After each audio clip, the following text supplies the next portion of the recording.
մեր ասվիվա քարոզնա ճշմարիտ որդատունկը եւ հայրը այգեպանը մշակը եւ մեր այսօրվա խոսքը սկսում ենք միանգամից Աստծո խոսքով եկեք տեսնանք Աստծո խոսքը Եսայի 5-րդ գլուխ առաջինից 7-րդ խոսքերն եմ կարդալու այսօր շատ ենք կարդալու Աստվածաշնչից, որովհետև շատ հետաքրքիր բաներ ա գրած, պտղի որդատնկի մասին եկեք կարդանք առաջինը ինչա գրված Եսայի 5-րդ գլուխ առաջի 7-րդ խոսքերում։ Այստեղ ասում է թող երգեմ իմ սիրելի համար, իմ սիրեցյալի երգը նրա այգու մասին։ Իմ սիրելին մի այգի ունի, մի արգավան բլուրի վրա։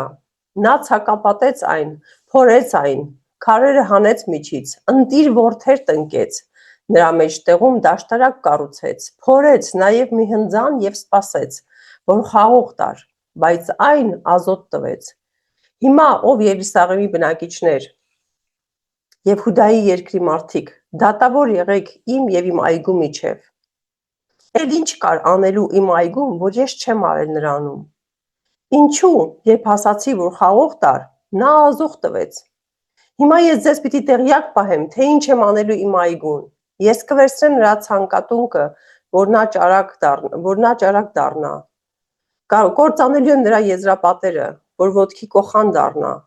Խոպան եմ թողնելու, այն չպիտի էտվի, չպիտի բռվի, և ցախ ու փուշ պիտի բուսնի նրա մեջ։ Ամպերին հրամայելու եմ, որ նրա վրա անձրև չթափեն, որովհետև զորությունների Տիրոջ այգին Իսրայելի տունն է, Հուդայի երկրի մարդիկ էլ, նրա ախորժելի տունկը։ Նա սպասում է իրավունքի և ահա արյունահեղություն, արդարություն և ահա աղաղակ տառապալից։ Այս խոսքերում տեսնում ենք, որ Իսրայելի տունը որպես որդատունկ ճիշտ ծիլ չի տվել, ճիշտ պտուղ չի տվել և Տերը զայրացել է։ Եվ Աստվածաշնչում Իսրայելի տունը և Աստծո զավակները համարվում են իր որդատունկը։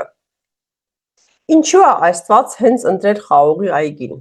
Ինչու հենց խաղողի այգին։ Եկեք մի քիչ կարդանք ինչ է անում խաղողագործը։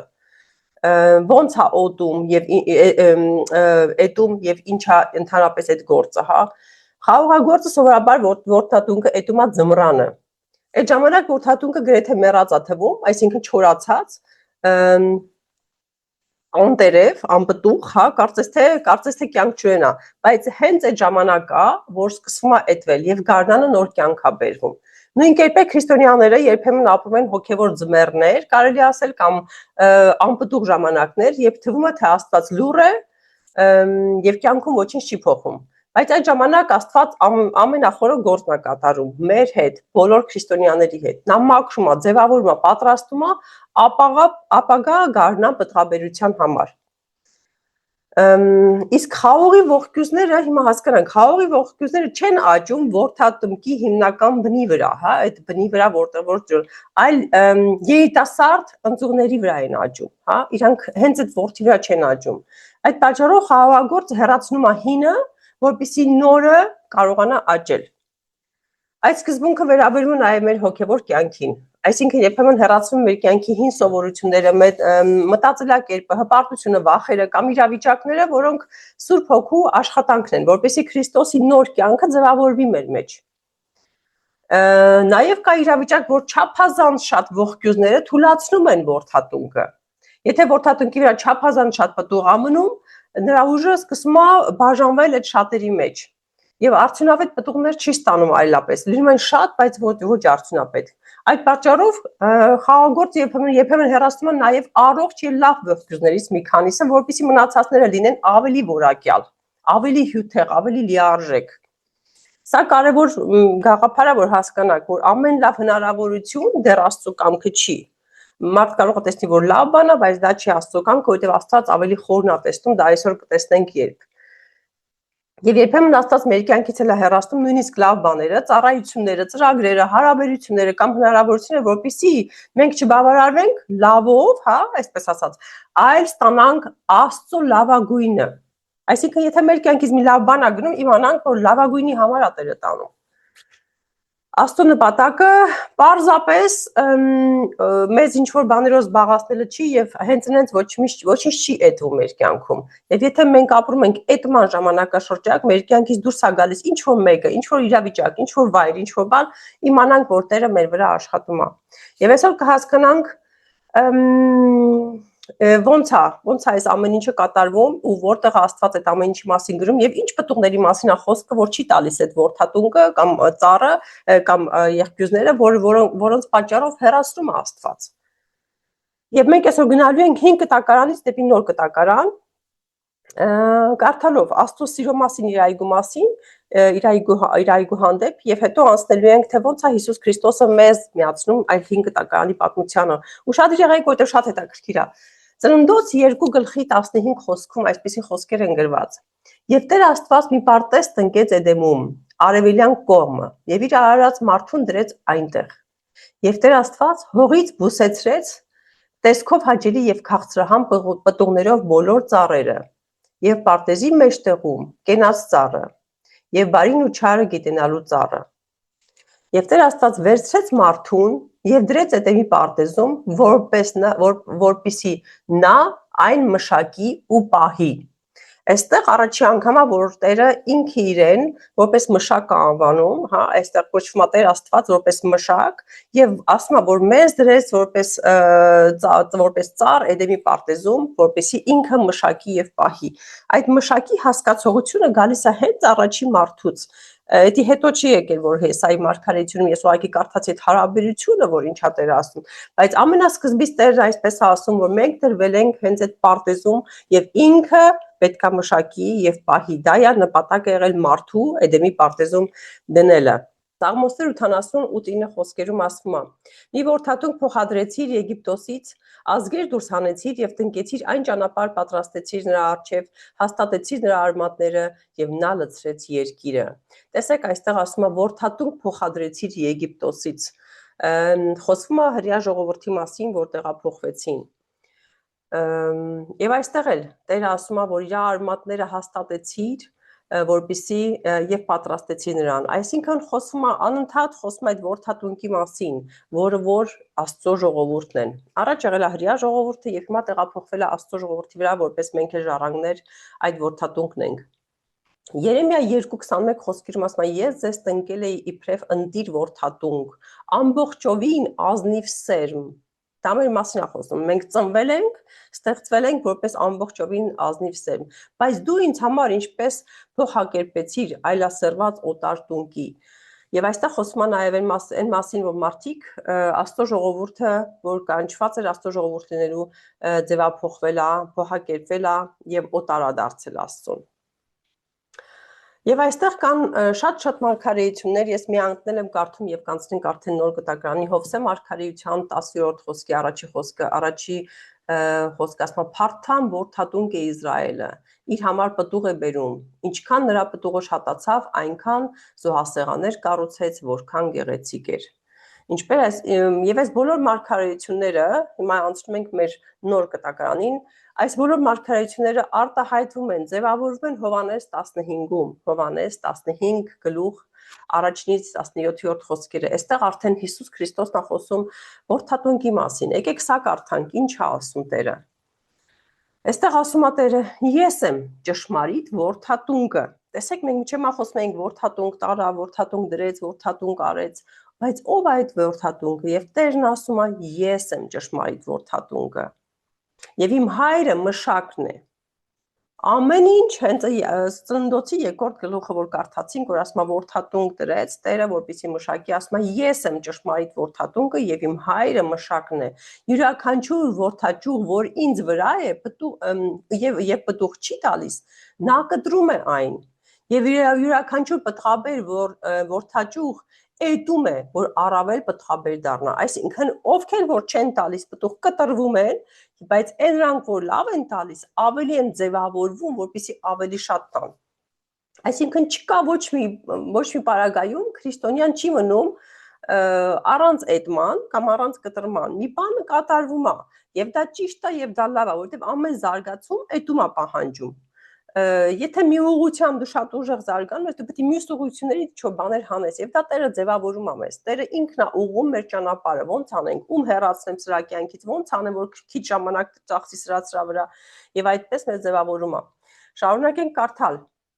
Ասում են դուք արդեն մաքրվել եք այն խոսքի միջոցով, որ ձեզ ասացի։ Մնացեք իմ մեջ, ես էլ ձեր մեջ։ Ինչպես որդաճուղն ինքն իրենից չի կարող պտղաբերել, եթե որդատունկի հետ միավորված չլինի, այնպես էլ դուք, եթե ինձ հետ չմիավորվեք։ Ես եմ որդատունկը, իսկ դուք ճյուղերը։ Ով ինձ հետ է միավորվում, իսկ ես նրա հետ, նա շատ պտուղ է տալիս, որովհետև առանց ինձ ոչինչ չեք կարող անել։ Եթե մեկն ինձ հետ չի միավորվում, նրան որդաճյուղի պես կնետեն եւ կչորանա, ապա այն կհավաքեն, կրակը կգցեն եւ կայրվի։ Եթե ինձ հետ եք միավորված մնաք,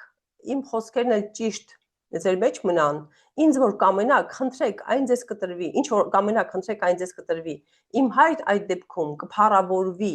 երբ դուք շատ պտուղ տաք եւ իմ աշակերտները լինեք, ինչպես հայրն ինձ սիրեց, այնպես էլ ես ձեզ սիրեցի։ Մնացեք իմ սրտի մեջ։ Տեսեք, ստեղ ասում է իմ սիրո մեջ, ոչ թե սրտի։ Եթե իմ պատվիրանները պահեք, կմնաք իմ սիրո մեջ, ինչպես ես եմ հոր պատվիրանները պահեցի եւ նրա սիրո մեջ եմ մնում։ Այս բաները ձեզ ասացի, որպեսզի իմ ուրախությունը ձեր մեջ լինի եւ ձեր ուրախությունը կատարյալ լինի։ Սա է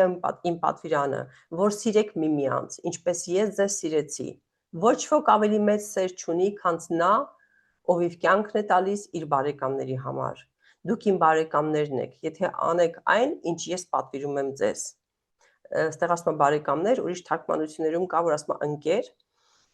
Ձեզ այլևս ծառաներ չեմ կանչում, որովհետև ծառան չգիտի, թե Տերն ինչ է անում։ Ձեզ բարեկամներ կամ ընկերներ եմ կոչում, որովհետև այն ամենը, ինչ իմ հորից է, լսեցի, ձեզ հայտնեցի, դուք չէ որ ինձ ընտրեցիք, այլ ես ձեզ ընտրեցի ու ձեզ կարգեցի, որպեսզի դուք գնաք եւ պտղաբերեք, այս բառերը շեշտում եմ, ու ձեր պտուղը մնա, որպես ինչ որ իմ անունով խնդրեք հորից տա ձեզ։ Այս եմ ձեզ պատվիրում, որ սիրեք միմյանց։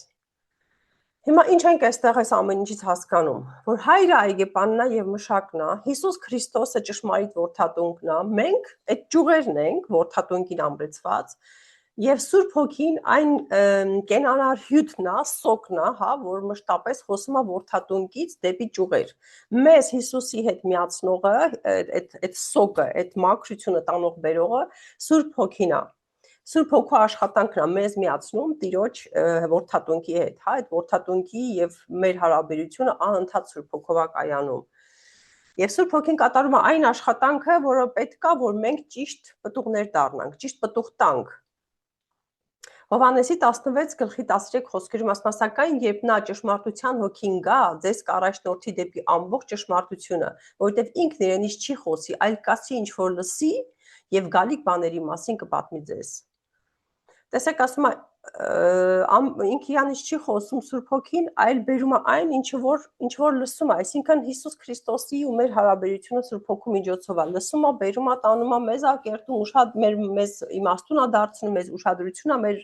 առաջացնում, ցանկություն է առաջացնում, օրինակ ցանկություն այս քարոզի մասին խոսալու, այս ուղղությամբ հայացքդ նետելու, այս ճշմարտության մեջ լինելու եւ այլն եւ այլն։ Առանց Սուրբ Հոգու հնարավոր չէ պտուղ բերել։ Առանց Սուրբ Հոգու ոչ մի բան չենք կարող անել։ Սուրբ Հոգին, քանի որ Հիսուսը գնաց եւ առաջինը ինչ արեց, ինքը փչեց իր առաքյալների վրա, ասաց՝ «Ֆու, փչում եմ ձեր վրա Սուրբ Հոգին եւ ես գնում եմ եւ նաեւ կգա, որ ինքը մնա ձեզ հետ որպես ճշմարտության եւ իմաստության Հոգին կգա եւ ձեզ համար կլինի այն ուժը, զորությունը, որ ձեզ ինձ հետ կմիացնի»։ Եվ Սուրբ Հոգին բացահայտում է, մաքրում է, մխիթարում է, զորացնում է, փոխում է եւ պտուղ է տալիս։ Մենք այսինքն պտուղ ենք տալիս իր միջոցով։ Եվ եկեք հասկանանք ինչպիսի պտուղներ կան Աստվածաշնչում, ինչ պտուղների մասին է խոսքը։ Մենք գիտենք բոլորս, որ կա հոգու պտուղ։ Այդ հոգու պտուղի մասին գրված է որ հոգու պտուղներն են սեր, ուրախություն, խաղաղություն, համբերություն, բարություն, ողորմություն, հավատարմություն, հեզություն, ինքնատիրապետում։ Այս բոլոր պտուղները բնավորության մասին են խոսում, որովհետև այս ամբողջը նկարագրում է մեր էությունը, եթե մենք ուրախ ենք, համբերատար ենք, բարի ենք, ողորմած ենք, սա մեր բնավորության կերտումն է։ Սուրբ Հոգին ձևավորում է մեր անձը, սա անձի մասին է խոսքը, այս հենց Սուրբ Հոգու պտուղները անձի ձևավորման մասին է խոսքը, բայց կան նաև ուրիշ պտուղներ։ Օրինակ կա շուրթերի պտուղ, հա, կամ լեզվի պտուղ կոչվածը։ Եվ ինքը այդ պտուղը շնորհակալության եւ փառաբանության պտուղն է։ Դա գրված է եբրայեցիների 13-15 խոսքում։ Աստեղ ասում է, արդ նրա միջոցով Աստծուն միշտ օրհնության պատարակ մատուցեք, այսինքն նրա անունը դավանող մեր շուրթերի պտուղը, այստեղ ասում է մեր շուրթերի պտուղը, այսինքն կա նաև պտուղ, որը որ մեր շուրթերից է դուրս գալիս, դա փառաբանությունն է, շնորհակալությունն է, աղոթքն է, երկրպագությունն է, դա շուրթերի պտուղն է։ Այդպիսի պտուղ կա, որ մենք բացի հոգու պտուղներից, որ մեր բնավորությունը պիտի ձևավորենք, նաև մեր շուրթերը պետք է զարգացնենք, տրենիրովկա անենք, սովորություն դարձնենք, ամեն օր արթնանանք եւ սիրով խոսենք Աստծո հետ, սեր պատմենք մեր հարազատներին, շնորհակալ շուրթերով Աստծուն ուղենք մեր հայացքը եւ մեր բերանը բացենք փառք տալու Աստծուն։ Սա այդ պտուղի մասին է։ Կա նաև պտուղ մաքրման, սրբացման, բժշկության պտուղ։ Այդ մասին գրված է Հռոմեացիների 6-րդ գլխի 22-րդ խոսքերում։ Այստեղ ասում է, բայց հիմա մեղքի տերապետությունից ազատվելով եւ Աստծուն ծառադառնալով ունեք ձեր պտուղը,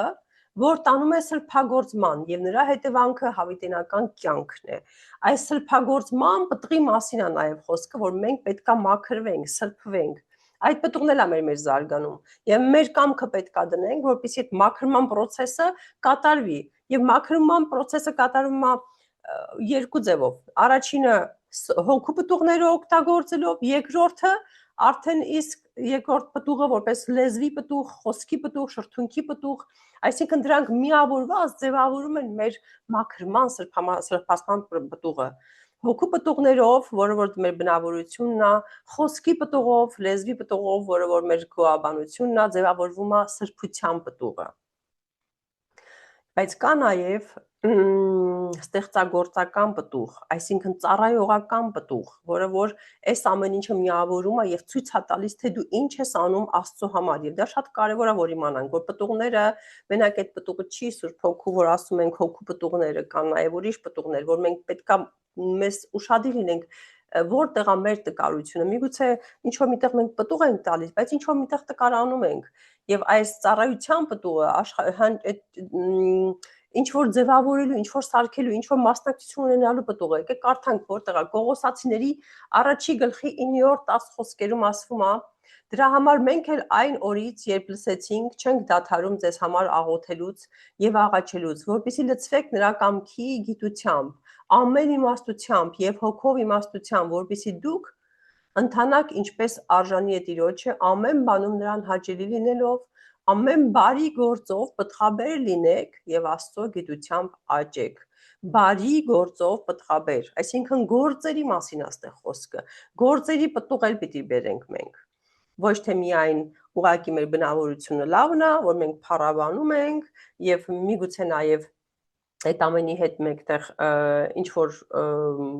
չգիտեմ, մենք մեզ համարում ենք սուրբ, սրբացել ենք արդեն, որովհետեւ ամեն ինչից պաշտպանում ենք, ոչ, այստեղ Տերը սպասում է նաեւ գործեր։ Գործեր է սպասում, որ մենք անենք եւ այդ բարի գործերի մասին է խոսում, երբ որ ասում է գործերի պտուղ եւ ձեր գործերը պտղատու լինեն։ Եվ ի վերջո կա պտուղ, որը որ կանչում է մեզ ավետարանելու, ավետարանչության պտուղ։ Դա Հռոմեացիների 1 գլխի 13 խոսքում է գրված, չնայած դրա մասին շատ է գրված, ես երկու խոսք եմ բերել ձեզ կարդամ, բայց այդ մասին Պողոս առաքյալը շատ տեղերում է խոսում։ Այստեղ ասում է, որ Հռոմեացիների 1-13 խոսքում ասում է, չեմ ուզում եղբայրներ, անտեղյակ լինեք, որ բազմիցս մտադրվեցի գալ ձեզ մոտ եւ ինչ հիմա արգելքներ կունեցա, որպեսզի ձեր մեջ եւս վաստակ ունենամ, ինչպես ուրիշ ազգերի մեջ։ Այստեղ գրված է վաստակ, բայց գերմանական թարգմանությունում եւ անգլերեն թարգմանությունում գրված է պտուղ ունենամ, ոչ թե վաստակ, այլ պտուղ ունենամ, ինչպես ուրիշ ազգերի մեջ։ Սա ազգերի ապաշխարության պտուղն է, ազգերի ոնց որ միացնելուն Հիսուս Քրիստոսի, հա, որը Պողոս առաքյալը ասում է։ Իսկ Կողոսացիների նամակի մեջ 1 գլխի 5-րդ 6-րդ խոսքում ասում է այն հույսի համար, որ վերապահվեց ձեր երկնքում, այդ հույսի մասին նախապես լսեցիք ավետարանի ճշմարիտ խոսքի միջոցով, որ հասավ մինչև ձեզ, ինչպես նաև աճում ու պտղաբեր է ամբողջ աշխարհում, ինչպես այնպես ինչպես եւ ձեր մեջ այն օրից սկսվեց եւ լսեցիք, որ ճշմարիտ ճանաչեցիք Աստծո շնորհը։ Այսինքն նաեւ պտուղ, որ Աստծո շնորհը ճանաչելու հետ է կապված։ Երբ որ մենք ավետարանում ենք, սա է այդ պտուղի մեջ ենք, 5-րդ պտուղը։ Այսինքն մենք ինչ հասկացանք, ինչպիսի պտուղներ կան, եկեք մի հատ նորից սկզբից ասենք։ Կա հոգու պտուղ, որը որ մեր բնավորությունն է, կա պտուղ, որը որ մեր շուրթերն են, մեր սիրտն է, ինչ որ սրտիդ մեջ այն շուրթերիդ վրա է, չէ՞, տենց ասում Աստվածաշունչը, այդ շնորհակալությունը, փառաբանությունը։ Կա նաև պտուղ, որը որ սրբացնում է մեզ, որ մենք մաքրվում ենք, որ մենք սրբանանք Աստծո առաջ կանգնելու համար, հավիտենական կյանքի համար։ Կա պտուղ գործերի, ծառայությունների, հոգատարության, այն ամեն ինչ որ դու կատարում ես որպես Աստծո զավակ։ Եվ ի վերջո կա պտուղ ավետարանչության եւ պտուղ, որ դու մարդկանց կանչում ես որպես Աստծո շնորհը ճանաչելու։ 5 տեսակի պտուղներ կան Աստվածաշունչում գրված, որ պետքա քրիստոնյան տա, այսինքն նախատեսված է մեզ համար այդքան պտուղ, թե մենք ինչքան ենք տալիս, դա հարցական է, բայց նախատեսված է, որ մենք այդքան պտուղներ կտանք։ Եվ հիմա ինչ է նշանակում, որ Տերը Հովհաննեսի 15 գլխում որ կարդացինք, ասում է մնացեք իմ մեջ, չէ, ասում է մնացեք իմ մեջ, որպեսզի պտուղ տաք, առանց ինձ չեք կարա պտուղ տաք, այսինքն առանց այդ սոկի, Տիրոջ սոկը, որ մեզ չի փոխանցվում, մենք չենք կարա պտուղ տանք։ Մեզ պետք է անընդհատ սնունդ, անընդհատ պատկերացրեք խաղողի ճյուղը, եթե ինչ որ մի երկու շաբաթ մնա առանց իր հյութի, այդ խաղողը չորանում է։ Այդ խաղողը չի կարա տա այն սոկը, այն պտղաբերությունը, եթե ինքը կտրվի։ Դրա համար մեզ կարևոր է, որ մենք ամեն օր ստանանք սոկ, ստանանք այդ հյութը, որ Հիսուս Քրիստոսն է, եւ այդ հյութից է գալիս ամբողջ պտուղը, իր գույնը, իր համը, իր քաղցրությունը, իր մեծությունը, իր որակը, ամեն ինչ գալիս է այդ հյութից, ինչքան ես դու հյութի հետ առնչվում։ Եթե պտուղներ կան, որոնք որ այդ հյութին չեն կպնում այդքան շատ, իրանց պտուղը այդքան լավը չի լինել։ Դրա համար մենք ամուր պետքա ձգտենք լինել որդատունկին մոտիկ, որպեսզի այդ սոկից օգտվենք։ Եվ այդ սոկը մեզ համար բերում է միայն Սուրբ Հոգին։ Մենք պետքա Սուրբ Հոգու հետ շատ մոտիկ լինենք, շատ զգոն լինենք, որպեսզի հասկանանք ինչպիսի հյութ է այս պահին բերել, որտեղ է, որպեսզի կերտման ժամանակ էլ էտման ժամանակ, հա, մենք կերտել ենք ասում, բայց նա էտում է կոչվում որպես մշակ, հայրը մեզ էտում է, որպեսզի հասկանանք ինչ էտում է կայանում։ Մեր ձմեռային ժամանակներում է կայանում, որովհետև խաղողը ձմեռն են էտում, այսինքն երբ որ մենք անկումներ ենք ապրում, հա, այսպես ասած ձմեռային սեզոն, մենք պետք է գիտակցենք, որ Տերը մեզ էտում է։ Միգուցե մեր կողքից հանում է ինչ-որ բաներ, որ մեզ պետք չեն, կամ մեր կարծիքով այդ պահին պետք են, բայց իրականում մեզ պետք չեն, դա էլ կկարդանք այսօր, բայց այդ սեզոնի ժամանակ ինչ-որ էտում է կատարվում, որ հետո բերելու է քո համար ավելի մեծ պտուղ, ավելի ճիշտ պտուղ։ Միգուցե քո համար ճիշտ է այդ պտուղը, բայց եթե կարդացիք, որ շատ միատեղ հավաքված պտուղներն էլ իրար հետ լավ չեն։ Մենք ունենք նաև օրինակ, ես այսօր բերել եմ շատ տարբեր օրինակներ, որ հասկանանք ոնց է Տերը գործում, ինչպիսի պտուղներ է իրարից բաժանում, կամ ինչպիսի պտուղներ իրար միացնում, որ ավելի օգտակար լինի ամեն ինչ իր ծրագրի համար։ Ինչ է նշանակում մնալ Աստծո մեջ, նշանակում է աղոթքով մնալ, նշանակում է խոսքով մնալ, ամենակարևորը հնազանդությամբ մնալ, որ դուրս չգանք իր հնազանդությունից, Սուրբ Հոգու առաջնորդությամբ մնանք եւ ամեն օրվա հաղորդակցությունից։ Ամեն օր մենք պետք է ստանանք այդ հյութը, ամեն օր։ Ինչու է հայրը էտում։ Այսինքն մենք արդեն ասացինք, ինչու ենք էտվում, որպեսզի լավից ստանանք ավելի լավագույնը։ Այդ լավագույնը միշտ չէ, որ մենք տեսնում ենք, բայց այդ լավագույնը Տերը գիտի։ Երբ է մեր լավագույնը։ Մենք ունենք սահման մեր անձնական ինքնության, ինչ ենք մենք պատկերացնում, մենք ով ենք։ Ինչպես շատ մարգարեներ, երբ որ Երեմիային, Եղիսեին Տերը կանչեց, իրանք ասացին մենք ով ենք։ Նաև Մովսեսին, երբ որ Տերը ասեց, ասաց ես պատրաստ չեմ, որովհետև ինքը իրան չէր տեսնում, ինքը իրան այդ պտուղի տեղը չէր տեսնում, բայց ինքը ուներ այդ պտուղը, որ պիտի տար։ Եվ Տերը մեզ մեջ ավելի լավ գիտի մեր պտղաբերության աստիճանը, ինքն է մեզ տնկել, ինքն է մեզ ձևավորել, եւ ինքը գիտի մենք ինչ ենք կարողանում անել։ Եվ շատ ժամանակ կարող է լինի մեր ներսում հակառակություն այն ամենի, ինչը որ գալիս է մեր վրա։ Ասում ենք, չէ, ես էսի չէի ուզում, ես ինձ համար շատ է, ես պատրաստ չեմ, բայց մենք չենք անողը։ Տերն է անողը, Տերն է իր պտուղները, իր սոկով, իր հյութով, իր իմաստությամբ, իր գիտությամբ ամեն ինչ անում պատրաստում եւ այդ էտումը, երբ որ կատարվում է, այդ էտման ցավի միջով անցնելով դու տալիս ես նոր պտուղներ։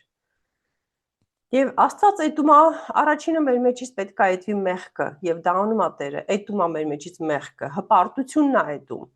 Եթե մենք պահում ենք մեր մեջ մեղք, մենք չենք գալու տանք այդ պտուղը։ Մենք անպայման պետք է այդ այդմանը ենթարկվենք եւ դա կարող է մեկի մոտ լինի շտապ արագ process, մեկի մոտ կարող է տարիներ տևի այդ մեղքի process-ը։ Հպարտությունը ամենախանգարիչ բաներից է, որ չի թողնում, որ այդումը կատարվի կամ այդվում է ու նորից էլի պտուղ չի տալիս, նորից է այդվում։ Եվ վտանգ կա, որ հպարտ մարդիկ կարան նաև կտրվեն եւ գցվեն, որովհետեւ արդեն իսկ այն պտուղը չեն, որ այդվում են կամ սպասվում է իրանցից պտուղ, այլ տեսնում որ հպարտությունը խանգարում է։ Ինքնավստահությունը, կարելի ասել ոչ թե ինքնավստահություն, այլ ինքնավորոշությունը, հա, ինքնուրույն լինելու ցանկությունը, ինքնագլուխությունը, տենց ասենք հայերենով։ Աններողամտությունն է այդում մեր մեջից եւ ծուլությունն է այդում մեր մեջից, որտեղ մեր Տերը շատ աշխատասեր է եւ չի սիրում որ մենք ծույլ ենք։ Ամեն ծուլություն որ մենք ապրում ենք, Տիրոջը զայրացնում է, որովհետև ինքը անընդհատ աշխատող Աստված է։ Տեսեք Աստվածաշունչը ինչքան դինամիկ գիրք է, չէ՞, դինամիկա է։ Տերը անընդհատ անում է։ Եվ մենք մեր ծուլությամբ կարանք իրան նաև բերենք դրան, որ ինքը մեզ էդի եւ մեզ բերի գցի պատահականությունների մեջ, որպեսզի մենք ուղղակի ակտիվանանք։ Կուրքերն է այդում մեր կյանքից, ժամանակ խլող զբաղմունքներն է այդում մեզանից, հա, եթե ունենք ժամանակ խլող զբաղմունքներ, կարող մեր կյանքից հեռացնի։ Վնասակար սովորությունները, սխալ հարաբերությունները, դա շատ կարևոր է, սխալ հարաբերությունների մասին շատ այսօր խոսալու ենք, որ Տերը ակտիվ հեռացնում է մեր կյանքից այն մարդկանց, որ մեր կյանքում պետք չեն, եւ նաեւ ծառայություններ, եթե խանգարում են Քրիստոսի հետ հարաբերությանը, այսինքն կարա լինի այնպես, որ ծառայող մարդը իրան լրիվ տվել է ծառայությանը եւ ժամանակ չունի Աստծո հետ ժամանակ անցկացնելու։ Եվ այդ ժամանակ ծառայությունները դառնում խոչընդոտ, կարելի ասել արդեն դառնում է կուրք եւ դառնում է այդմանը ենթակա ինչ-որ մի բան։ Եվ եկեք տեսնանք ինչպիսի այդումներ է կատարվել հարաբերությունների այդում եմ ես ձեզ համար կարդում օրինակ Աբրահամի եւ Հովտի հարաբերությունները։ Հովտը հեռացավ Աբրահամից, բայց մենք հիշում ենք ինչ էր կատարվում իրար հետ լինելու ժամանակ։ Իրար հետ լինելու ժամանակ իրանք իրար հետ վիճում էին։ Իրանք անդադ վիճաբանության մեջ էին եւ եթե հիշում եք այդ իրանց հանդիպումը, իրանց բաժանումը, ի վերջո Աբրահամը ասեց վերցրու առանձնացի, որպեսզի քո հովիվները իմ հովիվների հետ անդադ չվիճեն։ Այսինքն իրանք իրար հետ էին որպես հորիղբայր, ասենք, հա, որտեղ իր աղբոր որդիներ եւ Ղեֆտը, բայց իրանք հովիվները իրար հետ վիճում էին։ Եվ Տերն ասեց, Աբրահամը ասեց, գնա մի կողմ, որն ուզում ես, վերցրու եւ գնա։ Եվ նաեւ թույլ տվեց, որ գնա ամենագեղեցիկ կողմը։ Եվ Հովտը ընտրեց գեղեցիկ վայրը եւ վերցրեց իր ունեցվածքը եւ գնաց։ Ինչի համար թույլ տվեց Աստված այդ բաժանումը, դա այդում էր։ Այդի հենց այդ այդումներից մեկն էր, որ Տերը թույլ տվեց, որովհետեւ իրանք իրար սկսել էին խանգարել։ Եվ Տիրոջը պետք էր, որ Աբրահամը ավելի ու ավելի մոտիկանա իրեն, եւ Հովտը խանգարում էր իր մոտիկությանը, որովհետեւ Աբրահամը մենք գիտենք, որ շատ էր սիրում, չէ՞, այդ տղուն, շատ էր սիրում, այնքան շատ, որ ինքը իր կյանքն էր նույնիսկ դրել, որ իրան մի ազատեց, ինչ որ իրավիճակներից փրկեց։ Ինքը միակն էր իր ցեղից, որին վերցրել էր ինքը իր հետ եւ դուրս էր եկել, այսինքն միակ բարեկամը, միակ մարդը անցյալից, որ ճանաչում էր, իր կապվածությունը շատ էր Հովտի հետ։ Բայց Հովտի կապվածության հետ մեկտեղ Տերը զգում էր, որ ինչ որ բան կա, որ Աբրահամին չի թույլ տալիս իր հետ մոտիկության։ Եվ դրա համար ասեց, ես քո կյանքից կհանեմ այս տղուն, եւ դու լրիվ կմնաս իմ մոտ։ Եվ այդ այդումը կատարվեց, որովհետեւ Տերը հանեց իրան եւ այդ վիճաբանությունների պատճառով եւ նաեւ որ Աբրահամը կենտրոնանա միայն իր վրա։ Որ չլինի խանգարող մի բան, որ իր ուշադրությունը կարա շեղի։ Ոչ վիճաբանությամբ, ոչ սխալ մտածելակերպով։ Մենք նաեւ գիտենք, որ Հովտը հետո այդքան էլ ամուր չէր Աստծո մեջ, որովհետեւ ինքը լինելով Սոդոմ քաղաքում այդքան էլ չէր ջանք գործադրել այնտեղի մարդկանց սովորացնել Աստծո մասին։ Ինքը մենակ մնացել էր հավատքի մեջ, բայց այդքան էլ բարձ չէր դարձել, ինչպիսի հավատքով է ինքը ապրում, որովհետև շատ բաներ հետո տեսանք, երբ որ հրեշտակները մտան այդ քաղաք, հասկացանք, որ ինքը այդքան էլ ճիշտ ճանապարհի չի եղել եւ ինքը իր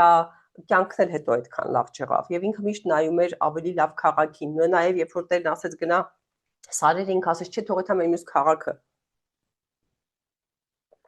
Այսինքն իր ուշադրությունը լավ ու գեղեցիկ բաների վրա էր, ինչը որ խանգարեր Աբրահամին։ Դրա համար Տերը հանեց Հովտին իր կյանքից, դա այդ այտումը կատարեց Աբրահամին լիարժեք հայր դարձնելու համար, որովհետև Աբրահամը պետք է դառնար ազգերի հայր եւ ոչ թե հովտի հայր։ Եվ ինքը պետք է ունենար իր անձնական զավակը։ Հետո մենք տեսել ենք նաև Հակոբի ու Լաբանի հարաբերությունը։ Մենք տեսանք ինչպես Տերը Հակոբին միացրեց Լաբանի հետ, եթե հիշում եք այդ պատմությունը, Հակոբը լքում է իր ընտանիքը եւ գնում է Լաբանի մոտ, որպեսզի փախնի իր հորը խաբելուց հետո իր եղբորից ազատվելու համար փախնում է գնում է Լաբանի մոտ, այնտեղ ամուսնանում է եւ մնում է եւ նաեւ իրանց հարաբերություններն են սկսում խախտվել։ Նաեւ գալիս է այն պահը, որ Հակոբը արդեն կերտված է լինում, որովհետեւ Հակոբին Տերը թույլ է տալիս, որ Հակոբը այդ խապվի Լաբանի կողմից եւ ցույց է տալիս Հակոբին, թե ինչ է նշանակում խապված լինել, որովհետեւ ինքը իր եղբորը նաեւ խապել էր եւ ձևավորում է Հակոբին։ Եվ Հակոբը 14 տարի աշխատելով Լաբանի հետ, Տերը թույլ է տալիս, արդեն ասում է դու կարող ես գնալ, ասում է վերցրու եւ գնա այստեղից եւ կայանում է էտում։ Տերը սկզբից միացրեց, թույլ տվեց, որ ձևավորվի։ Հակոբը դարձավ հարուստ մարդ Լաբանի հետ միասին եւ մենք գիտենք ինքը մեծ բաներով է դուրս եկել այնտեղից։ Եվ Տերը իրան իմաստություն էր տվել այդ ժամանակ։ Այդ ժամանակ, որ Տիրոջը պետք էր, ինքը այդված էր, միացված էր այդ որդատունկին, որտեղ որ սնունդ էր գալիս։ Ինքը գիտելիք էր ստանում գառների մասին, ոնց անի, որ ճիշտ գառ դուրս գա, ոնց անի, որ ասում է, որ ասում էր թողես գառները գծավոր լինեն, գծավոր էին ծնվում, ասում էր սենց եւ Հակոբին տալիս էր իմաստություն, բայց եկավ մի կետ, որ ասեց վերջ, արդեն քո պտղի տալը վերջացել է այստեղ, դու պիտի հիմա ուրիշ տեղ պտուղ տաս եւ այդում կատարեց Տերը, անջատեց Հակոբին Լաբանից եւ հանեց այն երկրից եւ տարավ այն երկիրը, որտեղ որ Հակոբը արդեն պետքա դառնար մեծ ընտանիք, արդեն 12 տոհմերով դուրս եկավ, հա, կարելի ասել, այդ 12 իր երեխեքով ճիշտ է մենք այդ պատմությունը երկար պատմություն է, մենք գիտենք, որ ընթացքում ոնց ինքը Հակոբից Իսրայել դարձավ, հետո չէ, այդ ճանապարհին, բայց այդ մասին չենք խոսում, ուղղակի այդ բան process-ն եմ ուզում ձեզ նկարեմ։ Տերը միացրեց Հակոբին Լաբանի հետ եւ Տերը անջատեց եւ այդ process-ը, եթե սկզբից մինչեւ վերջ նայեք, կտեսնեք, որ սաղ Տիրոջ կամքով ա եղել։ Ամեն ինչ Տիրոջ կամքով ա եղել։ Եվ նույնիսկ այդ Լեայի հետ ամուսնությունը, որ մենք ասում ենք, վայ, խի Լեային ամուսնացին, ոչ թե Ռահելին սկզբանե, հա, որ ինքը երջանիկ կներ եւ այլն, ոչ, դա եղել է Տիրոջ կամքով, որտեղ Լեան էր լինելու, Լեան ա թաղված իմիջայլոց այն գերեզմանում, որտեղ որ Աբրահամն ա թաղված։ Իսրայելը թաղված չի այդ գերեզմանում, Ռահելը թաղված է ճանապարհին, որտեղ որ ինքը մահացավ։ Լեան արժանացավ այդ գերեզմանին, որտեղ ինքը ավելի խոնարհ ու հնազանդ էր եւ Հակոբը դաստիարակվեց, կարելի ասել մի քիչ, հա, այդ process-ի մեջ իր բնավորության գծերով։ Շատ խորն է այդ պատմությունը, միգուցե այդ մասն մի օր կխոսանք Լեայի եւ Ռահելի հետ կապված այդ թեմաներից, ինչի Տերը տենց թույլ տվեց, ինչ է կատարվել, ինչի համար այդպես դասավորվեց, որ Ռահելը թաղված չի այդ գերեզմանում, որ իրանց տոհմական գերեզմանն է, որտեղ որ Աբրահամն է, Իսահակն է, Ռեբեկան է եւ այլն եւ Ռահելը բայց թաղված է այն ճանապարհին, որ Բեթելի ճանապարհին, որտեղ որ եթե հիշում եք Հիսուսի ծնվելուց հետո երբ որ Հորովդես թագավորը կոտորում է, ասում է Ռահելը լաց եղավ իր երեխաների համար, որովհետև շատ երեխաներ կոտորվեցին այդտեղ։ Ինչի համար ասում Ռահելի մասին, որովհետև ինքն է թաղված այդ ճանապարհի վրա։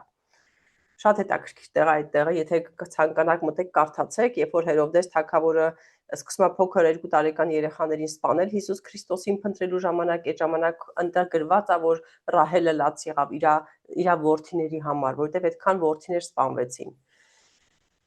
Եվ տեսանք, որ Լաբանից էլ անջատեց Տերը իրան, այդ որդը, էդի կտրվեց եւ դա շատ ցավալի էր եւ իրանք, եթե հիշում եք, բոլորի վրա ուխտ կապեցին իրար հետ, որ իրանք չեն թշնամանում, որովհետեւ Լաբանը եկավ իր հետևից, իր կուրքերն են մանգալից չգտավ եւ այլն եւ իրանք ուխտ կապեցին, որպեսզի խաղաղության ուխտ լինի եւ անջատվեցին իրարից եւ երթվեցին Աստծո առաջ, որ իրար չեն թշնամանալու։ Նաեւ շատ հետաքրքիր էտում կատարեց Տերը Հովսեփի հետ։ Հովսեփի եղբայրներից ինչպես էտվեց Հովսեփը։ Հովսեփ ուներ մեծ խոստում Աստծոց, բայց մինչև այդ խոստումը կգար, իր կյանքը մտներ, Աստծոց պետք է իր հպարտությունը, իր անհամբերությունը, իր այդ ինքնուրույնությունը, հա, պետքա վերցներ։ Եվ ինչ կատարվեց իր հետ։ Իրան դավաճանության մեջով անցկացրեց, ստրկության մեջով անցկացրեց, բերթերի մեջով անցկացրեց, բայց վերջում դուրս եկավ Հովսեփ, որը որ ողորմության սիրտ ուներ, որը որ բարի սիրտ ուներ, որը որ հավատարիմ սիրտ ուներ, եւ պատրաստ էր իր եղբայրներին ներել։ Ինքը էլ մեծամիտ չէր ինչպես սկզբից։ Հովսեփը մեծամտությամբ էր լցված, չնայած որ ուներ Աստծո խոստումը, եւ Տերը թույլ տվեց այդ էտումը տարբեր պատճառներով, եւ կերտեց Հովսեփին, եւ Հովսեփը պետքա դառնար իր ազգի փրկիչը։ Այդ էտումը շատ ցավոտ էտում էր։ Երբ որ մենք կարդում ենք Հովսեփի պատմությունը, մենք ցավ ենք ապրում, որ իր եղբայրները իր հետ այդպես վարվեցին։ Բայց նաև էտում էր, այդ պիտի կատարվեր, այլապես Հովսեփը այդ պտուղը չէր կարա տար, ինքը չէր կարա Ֆարաոնի կողքը երբևէ նստել, եթե ինքը մնար իր եղբայրների հետ։ Մենք հասկանում ենք այդ process-ը ինչի համար կատարվեց։ Կատարվեց, որպեսզի Ֆարաոնի կողքը նստի ինքը, որ մի օր իր ազգի փրկությունը դառնա, որտեղ Աստված արդեն նախատեսված էր ամեն բան, որ պետքա սով լիներ, ինչ պետքա լիներ, եւ այդ հարաբերությունները քանդվեցին, որպեսզի նոր ձևով կառուցվեն։ Եվ այդ տարիները, որ Հովսեփը ապրեց Եգիպտոսում առանց իր ընտանիքին, իրան ձևավորեցին որպես ուրիշ Հովսեփի, որպես լրիվ ուրիշ մարդու, քան ինքը երբևէ կար իր հոր տանը։ Ահա այդպիսի էտումներ արել Աստված։ Մենք նաև ունենք հետաքրքիր էտում նոր կտակարանից։ Հիմա 5 կտակարանից արդեն նոր կտակարան։ Պողոս Առաքյալը եւ Բարնաբասը բաժանվեցին։ Ինչի համար էր այդ էտումը։ Շատերն են դիսկուսիա անում, որ ինչի բաժանվեցին, ինչ կատարվեց, ինչ չկատարվեց, բայց կա հետաքրքիր մի հատ միտք, որ Աստված բաժանեց իրար, որպեսզի մի միսիոներական ճանապարհից երկու հատ միսիոներական ճանապարհ դուրս գա։ Եթե իրանք երկուսով գնային, այդ ճանապարհությունը լինելու էր մի հատ ճանապարհություն Բարնաբասն, բայց իրանք երկուսն էլ հասուն էին։ Էդի հենց այնտեղն է, որ ասում մի հատ մի տեղի վրա որ շատ է կուտակված, արդեն սկսում է որակը փչանալ։ Ինք Տերը անջատեց, ասես դու ստեղ աճի, դու էլ ստեղ աճի։ Երկուսդ էլ շատ բերքատու եք։ Եվ այդպես կատարվեց։ Մենք Բարնաբասի մասին, եթե կարդայիք, ինքը շատ օրհնված է եղել, ինքը ամենաօրհնվածներից, ամենահին առաքյալներից է եղել Պետրոսի կողքը։ Այդտեղ չի նշանակում, որ երբ որ Պողոսի կողքը կներեք, չի նշանակում, որ ինքը Պողոսից բաժանվել է, ինքը արդեն առաքյալ չի։ Ոչ, ինքը մնացել է առաքյալ։ Իրանց առաքելությունն է բաժանվել։ Իրանց առաքելությունը բաժանվել է, Պողոսը գնացել է ուրիշ ճանապարհով, Բարնաբաս ուրիշ ճանապարհով եւ այդ ցավալի բաժանումը, որ Տերը թույլ է տվել, նաև իրանք վիճաբանություն, չասում եմ, շատ ուժեղ վեճ կայացավ։ Ուժեղ վեճ կայացավ իրանց մեջ եւ իրանք բաժանվեցին։ Այդ ուժեղ վեճը տարավ նրան, որ նա սկսեց կառուցել Իրանը, Պողոսը սկսեց կառուցել, բայց երկու տեղ սկսեցին կառուցել, ոչ թե մի տեղ կուտակված։ Եվ դա Աստծո ծրագիրն է, որտեղ երկուսն է կարային ավելի շատ պտուղ տային մենակով, իրանց պետք չէր որ իրանք միանային ու այդ ворթատունկի ջուրը բաժանեին, եթե կարող եմ բացատրեմ։ Եթե ես մեկի հետ միանամ նույն ջրից խմենք, մեր ջուրը պիտի կիսենք։ Մեր պտուղն էլ է դառնալու միմյանց, իսկ բայց եթե մենք բաժանվում ենք, այդ ջրերն էլ առանձին ենք խմում, մեր որակն էլ է ուրիշ ձև դառնում։ Դրա համար բաժանեց Տերը Պողոսին եւ Բարնաբասին եւ իրանք դարձան երկու միսիոներներ, երկու ճանապարհով գնացող եւ ոչ մեկը։ Դա բազմապատկման էտում է այդ ժամանակ։ Եվ կան իրավիճակներ, որտեղ Տերը չի էտում։ Կարծես թե ինչ որ բան տարօրինակ է, բայց էտում չի կայանում։ Օրինակ Հովնաթանին եւ Դավիթին Տերը չբաժանեց։ Հովնաթանը Սավուղի զավակն էր, Սավուղի որդին էր։ Ինչի չբաժանեց։ Որովհետեւ Հովնաթանը Աստծո գործի մասնակից էր։ Դավիթին պետք է օգներ։ Օգնականն էր Դավիթի։ Դրա համար այդ միացումը, չնայած որ ինքը կարծես թե նախատեսված էր որ պիտի բաժանվեն, որովհետև Սավուղի որդին էր, Սավուղը ընկած էր Դավիթի հետևից, շատ իրավիճակներ էին ստեղծել, որ Հովնատանը պետքա բաժանվեր Դավիթի, բայց Տերը չբաժանեց իրանց։ Իրանք բաժանվեցին ֆիզիկապես, որպեսզի օգնության իրավիճակ ստեղծվի Դավիթի համար, բայց այդ միացումը Տերը չբաժանեց, որովհետև Տերը ասեց Դավիթ ջան, քեզ պետքա մի քիչ ավելի սոկ այս կողմից, եւ Հովնատան իրան օգնեց։ Այսինքն այդ եղավ միացում։ Տերը այդ էտումը չկատարեց այդ ժամանակ, որովհետև Հովնատանի մասնակցությունը Դավիթի կյանքում պտղաբերության օգուտ էր բերում։ Երբ որ օգուտ է բերում մեզ ինչ որ մեկը մեր կյանքում, այդ պտղի համար որ Աստծոնն է, Տերը չի էտում այդ ժամանակ։ Էտումը կատարվում է այն ժամանակ, երբ որ մեր պտուղը սկսում է թուլանալ։ Մենք սկսում ենք որպես պտուղ հույսներս դնենք ուրիշների վրա։ Ուրիշ տեղից ենք սոկ վերցնում, մեր սոկն ենք տալիս, հա, կարող է տենց էլ լինի, որ ուրիշը չունի սոկ, դու անդադ տալիս ես, Տերը հանում է քո կյանքից այդ մարդուն, ասում է թող այդ մարդը հելնի, որ քո սոկը այս պտուղի համար մնա։ Եվ այդպես կարդում ենք, որ այդ ժամանակ Հովնատանը այն պատժերկաներ, այն օգնականներ Դավիթի համար, որ ճիշտ պտուղ պիտի բերեր, դրա համար թողեց Տերը։ Եվ հետաքրքիր մի հատ հատված կա, Հոբին Տերը ինչ ասում, Հոբը 42 գլուխ 5-րդ խոսքերի մեջ ասում է, սրանից առաջ ես ականջներովս էի լսել քո մասին, բայց հիմա աչքերս տեսան քեզ։ Դա Հոբի ամենավերջի հայտնությունն է։ Հոբը անցավ, ինչպիսի էտումներով անցավ Հոբը։ Իր պատմությունը պետք չի հիմա պատմենք, բոլորդ գիտեք, որ ինքը ամենավառ օրինակն է, որ ամեն ինչի մեջով անցավ, ամեն ինչ կորցրեց, բայց հավատարիմ մնաց Աստծուն։ Բայց այդտեղ նաև ցույց է տալիս, որ քո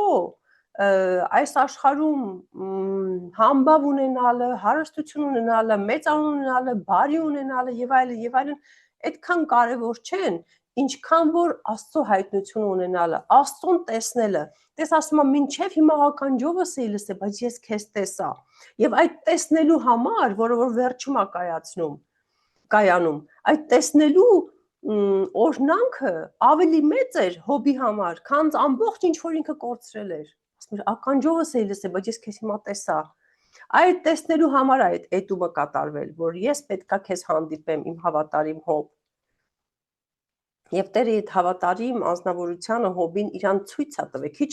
մարդիկ կան Աստվածաշնչում, որ տեսել են Աստծուն, այսինքն տեսել են, առնչվել են այնպես, ինչպես որ դեմ դիմաց, Մովսեսն է եղել այդպիսի մարդկանցից, բայց Հոբը ասում է, աչքերս տեսան քեզ։ Այդ հայտնության համար կարող է էտում կատարվի, որովհետև քո խորքը թույլ է տալիս։ Հոբի խորքը թույլ էր տալիս։ Աստված լավ գիտեր Հոբի սիրտը, Աստված լավ գիտեր Հոբի նվիրվածությունը, Աստված լավ գիտեր, որ Հոբը ամեն ինչ կորցնելով, իր զավակներին կորցնելով, իր ունեցվածքը կորցնելով չի հեռանալու Աստծուց, չի հեռանալու իրանից, թեկուզ շատ տանջանքներով անցավ այդ խոսակցությունները, որ մենք կարդում ենք, ինչ խոսակցություններ ա վարում Հոբը, արդարություն փնտրելով եւ այլն, միևնույնն է, Տերը իր կողքին էր, եւ այդ իրան տեսնելը դարձավ Հոբին նվեր, այդպիսի հայտնություն, մեծ հարաբերություն Աստծո հետ, որ Հոբը ունեցավ, դա այդ էտման վարձքն էր, այդ էտման գագաթնակետը ինչ պտուղ բերեց այդ ամենը, պտուղ բերեց, որ ինքը Աստծուն դեմ դիմաց տեսավ, պատկերացնում եք երեխեք ջան, ինչպիսի հզոր գործեր կան Աստծո մեջ, որ մենք չենք կարող հասկանանք, շատ ժամանակ մենք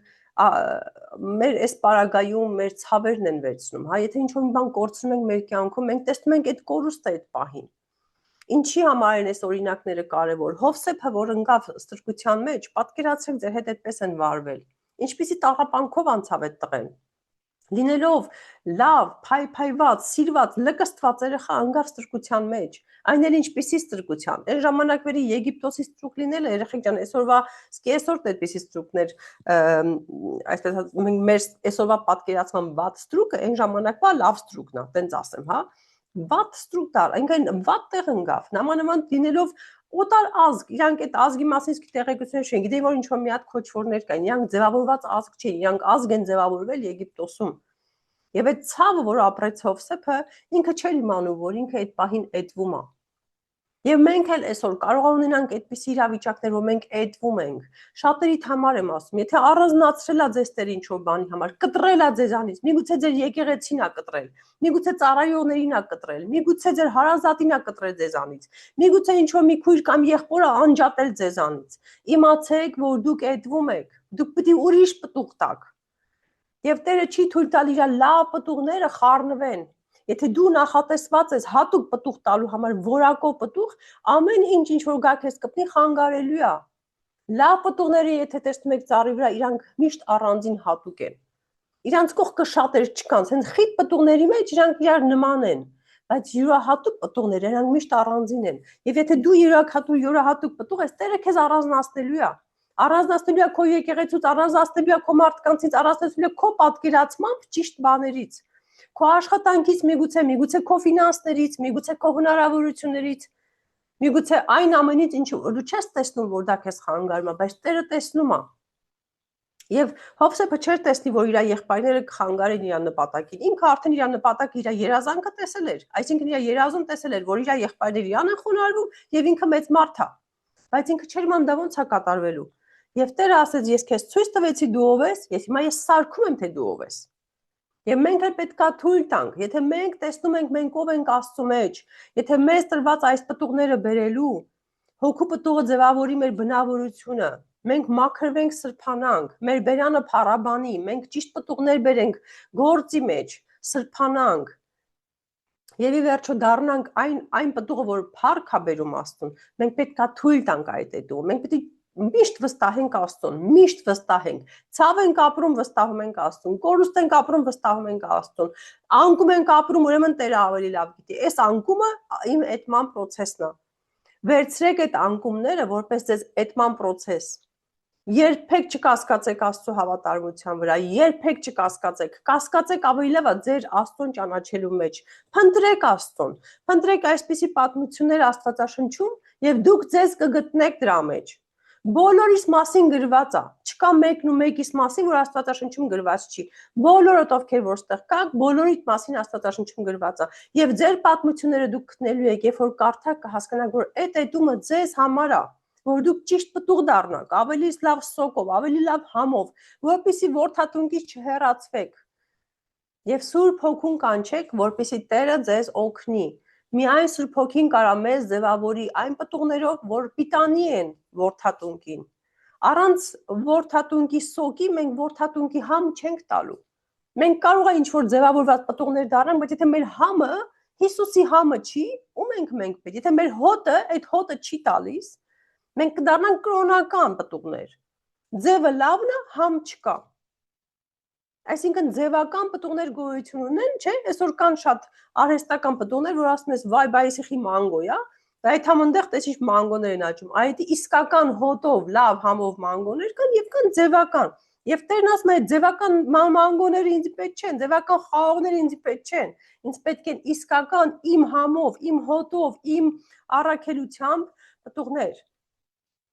Հովհաննեսի 15:8 խոսքն ասում է. «Սրանով է փառավորվում իմ հայրը, որ դուք շատ պտուղ բերեք եւ իմ աշակերտները լինեք»։ Ամբողջ այս պատմությունը ինչի համար է, որպեսզի հայրը փառավորվի։ Որպեսզի հայրը փառավորվի։ Տերն ասում է, դուք շատ պտուղ բերելով, իմ աշակերտները լինելով, փառավորում եք հորը եւ սրանով է փառավորում հայրը։ Եվ այս ամբողջ պատմությունը մեր հորը փառավորելու համար է։ Եվ միայն հորը փառավորելու նպատակը պետք է լինի մեր նպատակը, որպեսզի ճիշտ պտուղներ դառնանք։ Երբ որ մեր նպատակը ճիշտ չի, մենք չենք կարող ճիշտ պտուղ տանք։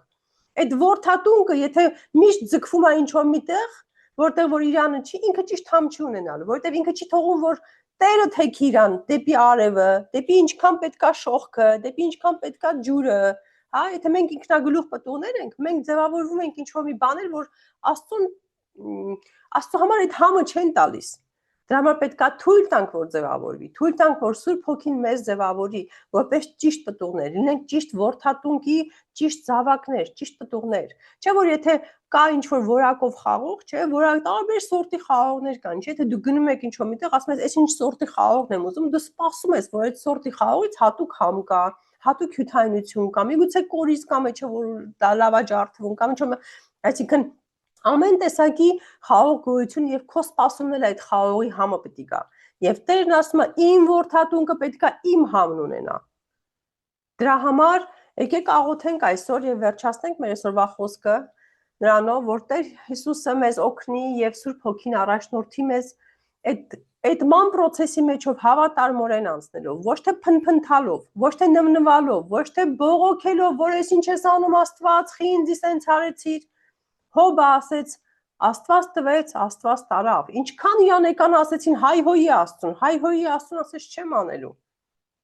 Տեսակ ինչքան գայթակղություն կար, նույնիսկ իր կինը ասում էր հայ-հոյի եւ մեռի։ Այսինքն մեռն էլ իր համար այդ պահին ավելի լավ էր, քան ապրելը, որտեղ ինքը ահավոր վիճակի մեջ էր ապրում։ Բայց ինքը ասեց չեմ անելու։ Իսկ մենք կենթանի լինելով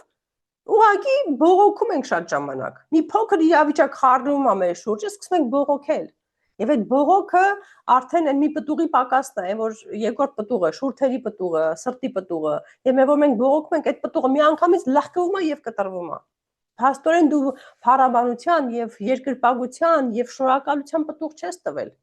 որովհետեւ այդ պտուղը քո մեջ չի արմատավորվել, ասում է, չէ, արմատ դրեցի ես, հատուկ արմատներ դրեցի, արմատացրեք այդ պտուղները ձեր մեջ, այդ բոլոր պտուղները ձեր մեջ արմատացրեք, որ այդ պտուղը հանգարց թուլանա։ Մի կենտրոնացեք մի պտուղի վրա։ կենտրոնացեք բոլոր պտուղները հավասարաչափ անելու վրա,